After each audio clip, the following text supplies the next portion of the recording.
அனைத்திந்திய புரட்சித் தலைவர் மக்கள் முன்னேற்றக் கழகம் என்ற கட்சியின் பெயரை புரட்சித் தாய் சின்னம்மா அறிவித்தது தங்களுக்கு மிகுந்த மகிழ்ச்சி அளிப்பதாகவும் வரும் சட்டமன்ற தேர்தலில் புரட்சித் தாய் சின்னம்மா கை காட்டும் வேட்பாளர்களின் வெற்றிக்கு பாடுபடுவோம் என்றும் கழக நிர்வாகிகளும் தொண்டர்களும் சூளுரைத்துள்ளனர்.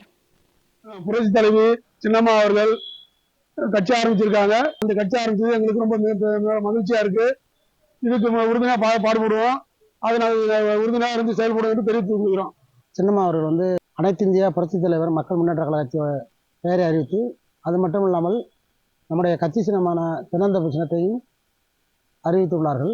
அம்மா அவர்கள் யாரை மேலும் சட்டமன்ற தொகுதியில் வேட்பாளராக நிறுத்துகிறார்களோ அவர்களை வெற்றி பெறுவதற்கு நாங்கள் முழுமையாக ஈடுபட்டு வெற்றி பெற செய்வோம். தென்னந்தோப்பு சின்னம் கிடச்சிருக்கு. அது எல்லாருமே பெருமை அடைகிறோம்.